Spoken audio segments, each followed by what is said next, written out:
Agora a gente fala que os preços da arroba do boi gordo seguem firmes no patamar acima dos R$ 300. A arroba diante da estabilidade da carne bovina, tanto no mercado interno quanto externo também.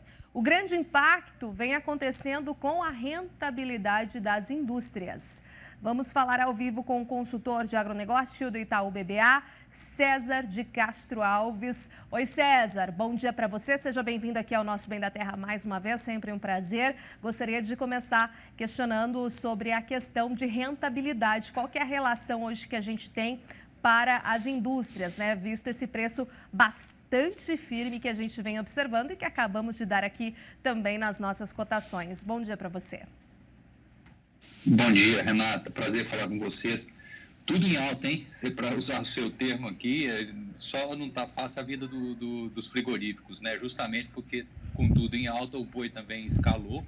A gente viu aí uma relativa acomodação da carne nas últimas semanas, né? Não é nada muito expressivo, mas em descompasso com o boi, que está muito firme ali por volta dos R$ 300. Consequência disso é que o spread da indústria no mercado interno, né, ou seja, o resultado da venda de carne, né, de carcaça casada, né, que é o indicador que mais se olha, está muito pressionado, né? Então, para você ter uma ideia, agora no mês de fevereiro, ele tá negativo em 4%, contra 1% negativo no mês anterior. Então, vamos dizer assim, esticou um pouco mais a corda aí para os frigoríficos, já que o boi começou o ano em alta e a carne tem um período mais fraco, né? Agora é uma época que os preços são mais frágeis, né? O frango caindo, o suíno também um pouco mais baixo.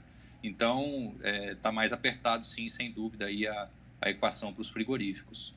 Quer dizer, o que a gente pode esperar, né, de manter esses preços ainda firmes, visto que a gente tem acompanhado já esse cenário de demanda aquecida chinesa, mesmo que agora em janeiro deu uma arrefecida aí por conta de algumas questões, né, de calendário mesmo deles. E claro, a gente tem aqui no Brasil também essa questão de falta de animais para abate. Esses dois elementos principais devem manter aí os preços bastante firmes, César? Eu acredito que sim, Renata. As exportações para a China, né, como você bem colocou, começaram o ano um pouco mais fracas. Essa última semana, né, foi a terceira de fevereiro, ela melhorou, os números vieram bem melhores, né, ou seja, aparentemente passado o ano novo lunar lá, que é o calendário deles, né, que é um período mais fraco de importações, os números estão melhorando, a expectativa é muito boa para esse ano, né, para as vendas de exportação de carne bovina para a China. A oferta de gado certamente vai ser muito restrita, né? É uma continuidade do que a gente viu ano passado. Então, esses dois elementos, eles devem sim manter os preços muito firmes aí do boi. Agora, para subir mais, né, continuar escalando, a carne aqui dentro tem que acompanhar, né? E aí é que mora o problema. A gente não está vendo tanta dinâmica assim, né, no preço da carne bovina, então esse período de quaresma normalmente é um pouco mais fraco, então a gente pode ser que a gente tenha um pouco mais de dificuldade de ver novas altas, em que pese o fato de que os preços atuais são bem positivos, né, para o produtor. Sim, segue nessa escalada bem remuneradora, né? Como a gente vem comentando aqui nas entrevistas. E, inclusive, o CPEA divulgou nessa semana que a relação, por exemplo, de carne de frango é a mais competitiva da história aí, frente à carne bovina, devido aos altos preços, né? E aí você trouxe o elemento do mercado interno, porque trazendo um pouco para a questão do consumo de carne, né? O consumidor tem optado, obviamente, pela questão de custo, pela mais barata, né? Então precisa também ter uma dinâmica interessante aqui para o nosso mercado interno, digamos assim, César. Exatamente.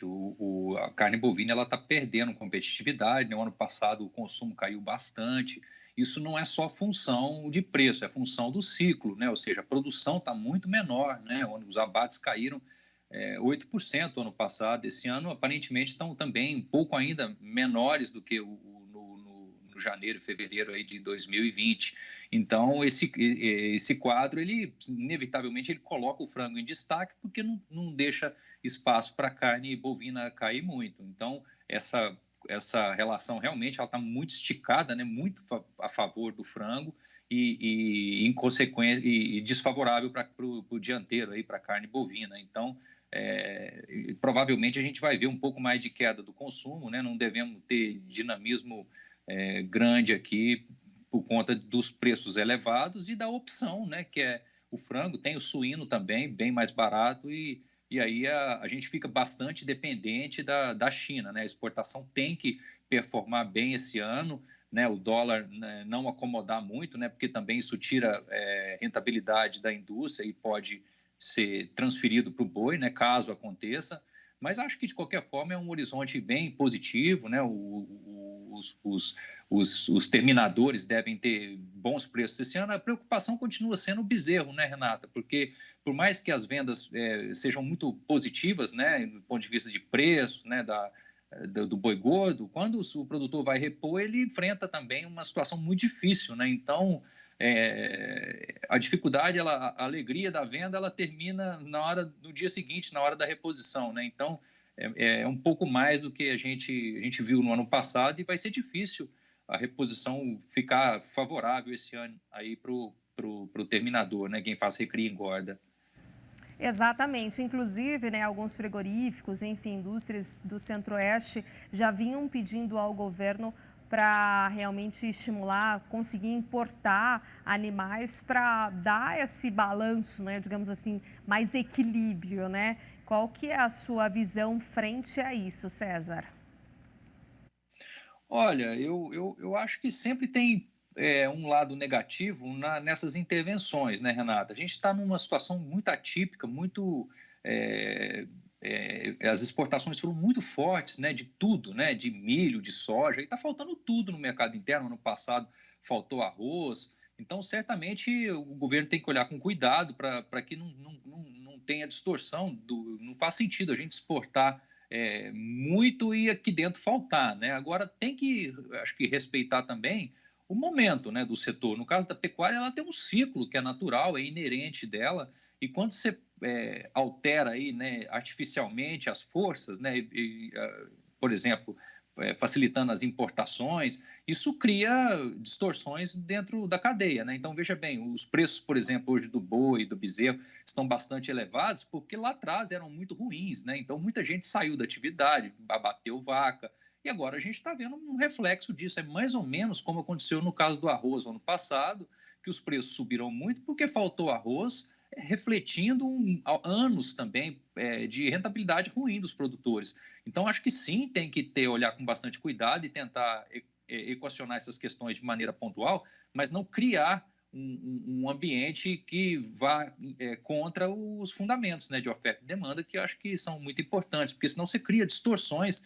na cadeia e depois isso acaba saindo mais caro, né? Você desestimula a produção e mais ou menos o que aconteceu já na Argentina, né? Ou seja, o governo interviu demais e aí o setor ficou desestimulado e os investimentos caíram e num terceiro momento aí a inflação vem, né? Então, eu vejo com cautela essa questão, acho que faz parte do jogo, tá? Um período mais escasso que, obviamente, os resultados da pecuária hoje, elas estimulam o investimento que no seu devido momento vai chegar. Então, eu vejo dessa maneira.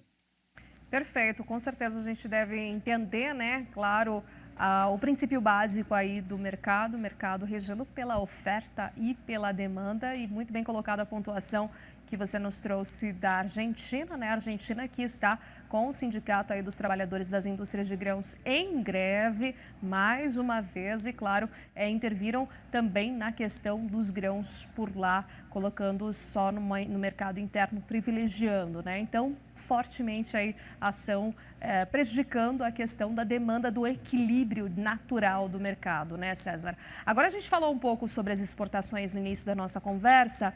Como que o Itaú BBA vê essas projeções? Já há um crescimento de quanto, né, projetado para esse ano de 2021? Já há essa estimativa? Olha, Renata, a gente trabalha aí com alguma coisa entre 5%, né? Claro que pode ser mais que isso, nós vamos depender diretamente da China. A visão é positiva, né? Ou seja, a expectativa é de que eles vão importar, né, de todos os países mais do que foi no ano anterior, né? E isso é um volume bastante expressivo, né? Se não me engano, 3 milhões de toneladas. Então, tem espaço sim para a gente crescer. A questão, eu acho que não é nem quanto que nós vamos ter nesse espaço lá fora, porque demanda existe. A questão é o que nós vamos ter de oferta.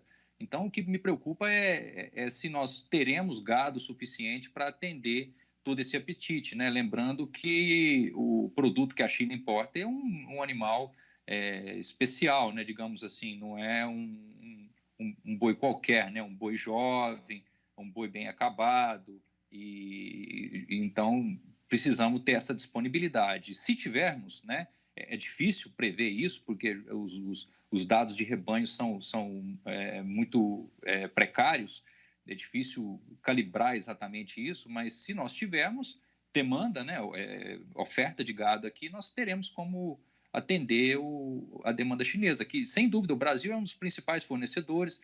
Não temos tanta competição, né? Claro que os Estados Unidos são aí o nosso grande concorrente, mas pelo tamanho relativo do Brasil e o desejo chinês de diversificar as fontes de importação, a gente fica muito bem posicionado, né? Embora a nossa arroba já está um pouco cara relativamente aos vizinhos aqui sul-americanos, a gente tem bastante oferta, né?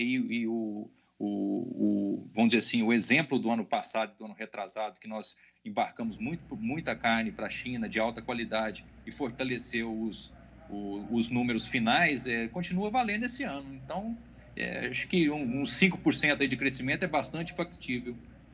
Perfeito. Obrigada, César, aí por toda a análise do mercado da pecuária hoje aqui para nós. Um excelente dia aí para você.